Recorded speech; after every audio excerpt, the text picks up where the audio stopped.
Alright, welcome back. On our last video, we went through making the bevels and finishing up basically all the cuts on the legs.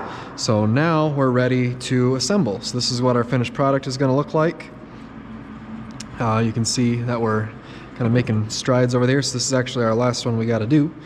How I recommend starting this, we're going to be clamping both of these to the table, making sure the dados are perfectly lined up. That's really important. And then we're going to glue, we're going to clamp, and then we're going to put air nails in to freeze it in place. And then once the air nails are in, that'll be our clamping force, so then we can take the clamps off and we can move on to the next step, because we'll kind of have one workstation here and you won't be able to leave them clamped onto this position all day. So anyway, now the one thing to note is that when we were over on the miter saw, the dado bladed table saw, we put all of our parts up against the fence and made our dados all this way, rights or left, whatever. So the distance between the fence and our dado is exactly the same. So the top of our legs and the dados, this distance should always be the same. If you made your legs a little longer or shorter than the others, ever so slightly, that difference is going to show up in the bottom. So basically what I'm saying is, as long as you make sure the top is perfectly flush, the dados will perfectly line up each time. If there's any, and actually there's a slight, about 32nd of an inch off here, okay, if there's any difference, you want it to be on the bottom. Don't make the bottoms perfectly flush, because then your dados aren't always necessarily going to be perfect. So if you get the tops perfect, the dados will be perfect. So we're going to keep that in mind. Okay, the first one that we're going to do is the top one. The dado is going to be to my left. Doesn't really matter as long as you're consistent. I like the dado just to my left, just for my own sanity to remember. Okay, so step one is going to be clamping.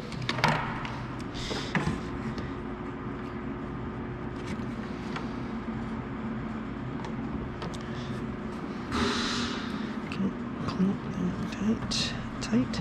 Okay, so that's the first step, and you want to make sure that this angle is flush and meets this, basically this corner meets that angle right at the corner there.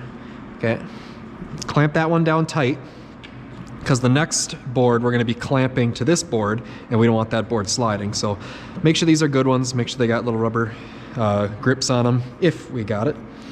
And again, make sure you got a right and a left here. So the dado was here, so the dado was here, so we make sure we have a right and a left. Apply some glue.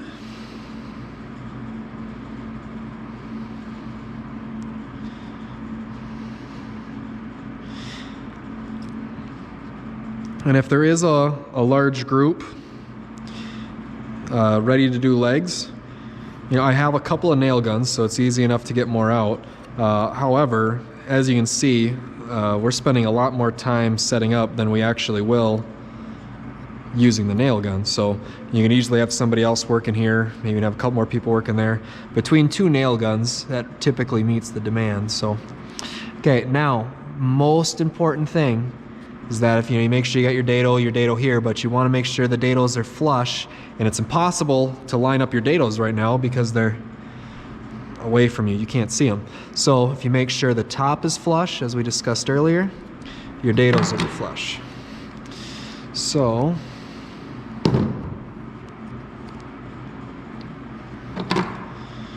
I actually like to put my clamp right on the dado. You'll see why in a minute.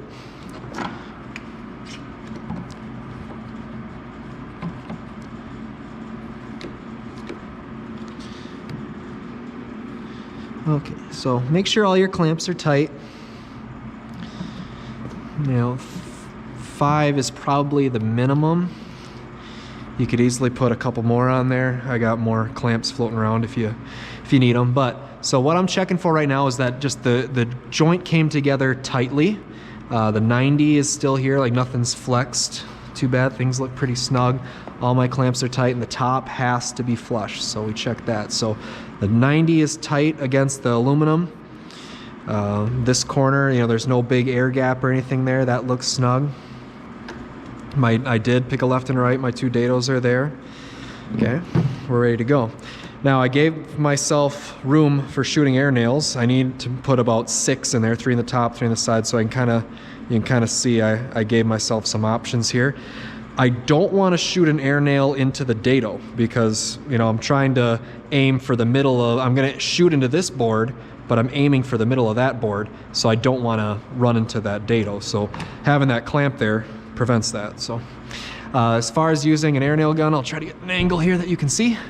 Again, I'm aiming for this board, but I'm going through this board. And so this particular nail gun shoots the nail right above the yellow tab here. And that's not necessarily the same for every nail gun. So if you're unsure, make sure to ask. But you can see the gap where it's going to come out of. So I'm aiming for the middle of that one. So that looks pretty good. Now I'm going to have some good forward pressure here because the nail shoots so fast that the kind of the kickback, if I do kick back just a little bit, the nail head's going to stick out. So pushing forward, pull the trigger. Okay, and as you can see, this one has a safety feature where if there isn't a board and I pull the trigger, that comes out and it notices that there's no board and it actually keeps it from firing. My other air nailer is opposite. It actually sticks out, and then when you push, it compresses, then it lets you fire. So depending on kind of what I have on hand.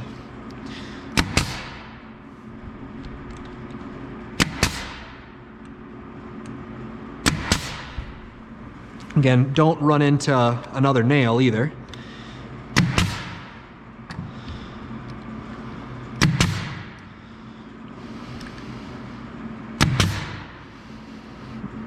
Maybe I'll do another one.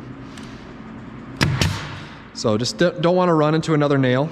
I do not want to put my fingers, like if those clamps aren't doing a good enough job and you think, oh, I'll just put my thumb here, pressure, and shoot a nail.